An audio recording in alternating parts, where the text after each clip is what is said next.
You are divine, आप भगवान के अंश हो।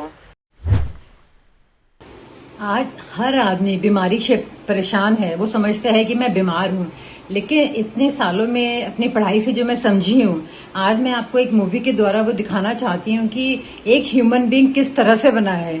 तो जब तक आप अपने आप को नहीं समझेंगे, आप डॉक्टर के चक्कर काटते रहेंगे, कोई बीमारी का कोई इलाज नहीं मिलने वाला। तो इसको बहुत सिंप्लिसिटी से एक बार अपनी बॉडी को समझने की कोशिश करिए मेरे साथ। कैसे शुरू हुई धरती पर जीवन, जो आज तक मैंने पढ़ा है, मैं अपना कुछ एक्सपीरियंस आप लोगों के साथ शेयर करना चाहती हूँ। वो समझ में आएगा, कुछ को नहीं समझ में आएगा, मगर कोई बात नहीं, जो मैं समझी हूँ एटलीस्ट वो मैं सब लोगों को बताना चाहती हूँ। मैं आपको एक मूवी दिखा रही हूँ साइड में, आप वो मूवी देखिए।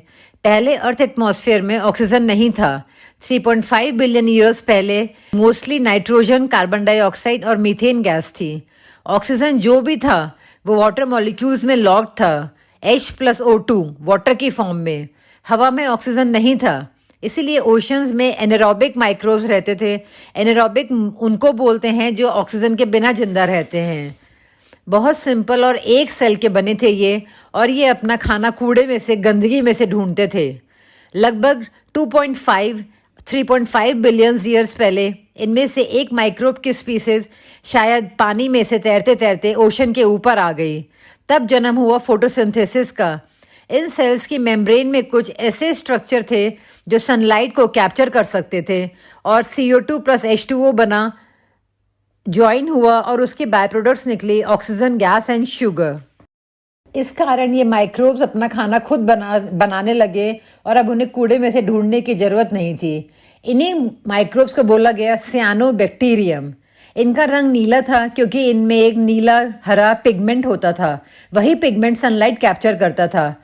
सब स्पीसीज के ये राजा हो गए क्योंकि ये अपना खाना खुद बना सकते थे, क्योंकि नेचर में सनलाइट लिमिटलेस थी, कितना भी खाना ये बना सकते थे, इसीलिए इनकी पॉपुलेशन बढ़ने लगी। मगर खाना बनाने की प्रक्रिया में इनका एक वेस्ट प्रोडक्ट बनती गया, और वो था ऑक्सीजन। पृथ्वी में 37% लोहा था।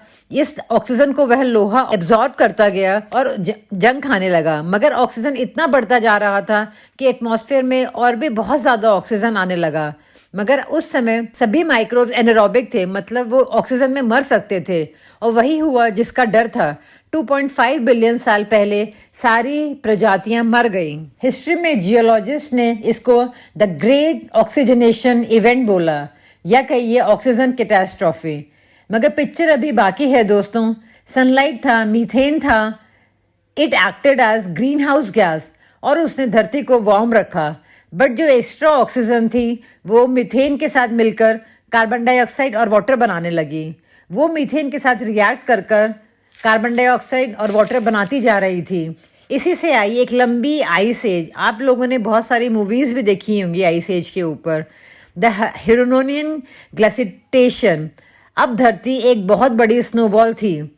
फिर से लाइफ ने दस्तक दी। अब ऐसे ऑर्गेनिज्म आए जो ऑक्सीजन यूज़ करते थे, उनको बोला गया एरोबिक ऑर्गेनिज्म। उन्होंने एक्सेस ऑक्सीजन एटमॉस्फेयर से यूज़ करना शुरू किया। ऑक्सीजन कभी कम हुआ, कभी ज़्यादा हुआ, और फाइनली 21% पर जाकर सेटल हो गया। अब जो सिंगल सेल ऑर्गेनिज्म थे वो ऑक्सीजन यूज़ करने लगे, और ऑक्सीजन इतना ज़्यादा थे कि उन ऑर्गेनिज्म में मल्टीप्लिकेशन शुरू हो गया, और वो डाइवर्सिफिकेशन हो गया। 1 सेल से 2 सेल, 2 सेल से 10 सेल, 10 सेल से 20 सेल, इस तरह से डिफरेंट कॉम्प्लेक्स फॉर्म्स बनने लगे। मगर सियानोबैक्टीरिया का क्या हुआ? किसी माइक्रोब ने सियानोबैक्टीरियम को अपना खाना बनाया, और इस प्रोसेस को बोला गया एंडोसिम्बायोसिस। अब उस माइक्रोब के अंदर फोटोसिंथेसिस की फैक्ट्री आ गई थी। ये माइक्रोब्स बना प्लांट सेल, और सियानोबैक्टीरिया बना क्लोरोप्लास्ट। क्लोरोप्लास्ट ही आज का वो फोटोसिंथेसिस का वो अंश है प्लांट्स का जो खाना बनाता है। सियानोबैक्टीरियम आज भी पूरे एनवायरनमेंट में बिखरे पड़े हैं। Oceans, fresh water, soil, rocks, fur, आज भी वो ऑक्सीजन देते हैं एटमॉस्फेयर में, और नाइट्रोजन भी खींचते हैं, और अपने पेड़ों को फर्टिलाइज भी करते हैं। अर्थ उनके बिना आज ऐसी ना होती।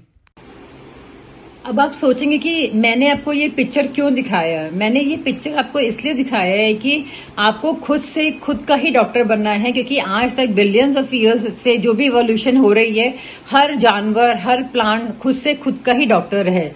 किसी के पास कहीं डॉक्टर के पास जाने का कोई एक्सेस नहीं था। हम लोग तो हाईएस्ट क्रिएशन है गॉड की इस सृष्टि में, फिर भी हम लोग दूसरे डॉक्टर्स पर डिपेंडेंट है अपनी बॉडी के लिए।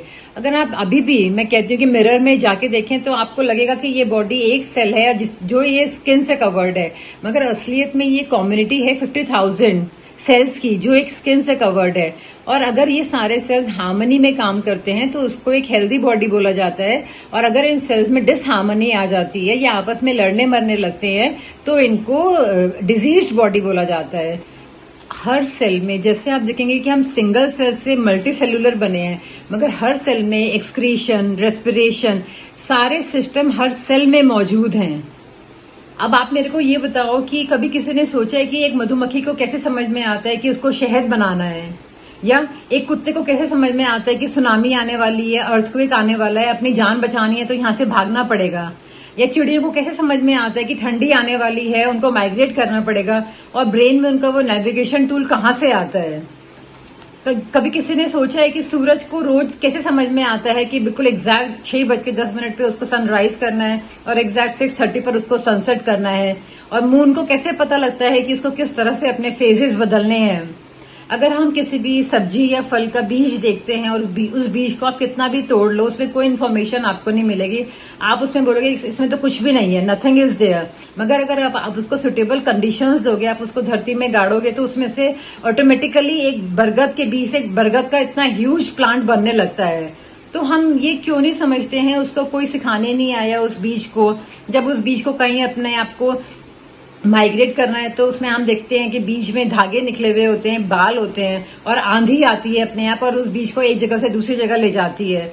तो ये सब टेक्नोलॉजी कहाँ से आई है? कोई उनको सिखाने वाला नहीं है, कोई टीचर नहीं है, कोई माँ बाप उनको नहीं सिखा रहा है। ह्यूमंस ने गलती कहाँ करी? ह्यूमंस ने गलती यहाँ करी कि जब उन्होंने अपना फेथ खो दिया, अपना ट्रस्ट खो दिया, और उन्होंने अपने शरीर को इन सफेद कोट वालों के हाथों में सौंप दिया। हर सेल में एक सेम पैटर्न होता है, हर सेल में सेम बिहेवियर होता है। तो मैं यही बोलूंगी कि जो भी लोग बीमार हैं, अगर इन प्लांट से समझने की कोशिश करिए कि आपको कुछ नहीं देना है, अपनी बॉडी को सिर्फ एक हेल्दी एटमॉस्फेयर देना है, क्योंकि ये पूरी सृष्टि 5 तत्वों से बनी हुई है। इसीलिए जो हमने आपको ट्रीटमेंट प्रोटोकॉल दिया है, जैसे कि कुछ लोग मेरे को फोन करते हैं कि मैं हमें ये किडनी की बीमारी है, हमें लिवर की बीमारी है, और मैं सबको एक ही प्रोटोकॉल बताती हूँ तो फिर उनको कंफ्यूज हो जाते हैं। तो मैं बताना चाहती हूँ कि चाहे कोई भी बीमारी है, चाहे वो लिवर का सेल है, चाहे वो किडनी का सेल है, आपको उनको सिर्फ एक हेल्दी एटमॉस्फेयर देना है, और उनमें सारी खुद से नॉलेज है, वो खुद से थ्रो बैक करेंगे। और उस हेल्दी एटमॉस्फेयर में आता है कि जैसे DIP डाइट आप देंगे, क्योंकि आपको लिविंग फूड देना है उन लोगों को। तो ज्यादा से ज्यादा आप लोग रॉ फूड पर फोकस करें, प्लेट 1 पर फोकस करें, और अगर प्लेट 2 पर भी आप जाते हैं तो उसमें कोशिश करें कि ऑर्गेनिक हो। पेस्टिसाइड्स जितना अपनी बॉडी से हम लोग दूर रखेंगे उतना हमारे लिए अच्छा रहेगा।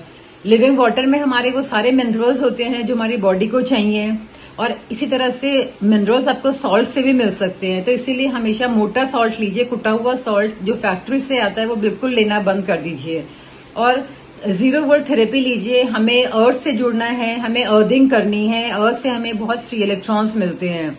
तो ये आप बेसिक अपना रॉ मटेरियल को ठीक करिए। अभी मैं 2 मिनट का आपको थैलेसीमिया के एक बच्चे का वीडियो दिखाती हूँ। तो इस बच्चे ने हमारे 23 जुलाई को ये प्रोग्राम एनरोल किया था, और इस बच्चे का एक भी ब्लड ट्रांसफ्यूजन नहीं हुआ, और इसका हीमोग्लोबिन भी बढ़ गया, 9.2 हो गया था। मगर इस बच्चे का मैं इंटरव्यू इसलिए नहीं ले पा रही क्योंकि कुछ पेरेंट्स होते हैं जो मीडिया के सामने आने से घबराते हैं, और जैसे उनका बच्चा ठीक हो जाता है तो वो सोचते हैं कि दुनिया को बताने की जरूरत ही क्या है, क्योंकि हमारी सोसाइटी भी इसको एक बुरे तरीके से देखती है कि शादी करने में मुश्किल आती है या बहुत सारी प्रॉब्लम्स हैं, मतलब उन पेरेंट्स को। तो वो जस्टिफाइड है कि जो भी वो पेरेंट्स कहते हैं, बट मैं आपको दिखाती हूँ कि हमने कुछ नहीं करा, हमने यही प्रोटोकॉल फॉलो करा। चाहे कोई भी बीमारी हो, प्रोटोकॉल एक ही है। तो आप ये और उस बच्चा का ना कोई ब्लड चढ़ा, और उसका जो उसमें आप देखेंगे कि उसकी डायग्नोसिस में भी थैलेसीमिया मेजर था। जो कुछ लोग बोलते हैं कि थैलेसीमिया माइनर ठीक हुआ, मेजर नहीं ठीक हुआ, तो उसकी आप रिपोर्ट भी देख सकते हैं। मैं रिपोर्ट भी डिस्प्ले कर रही हूँ। तो बहुत सिंपल है बीमारियों से बाहर निकलना।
I am good better.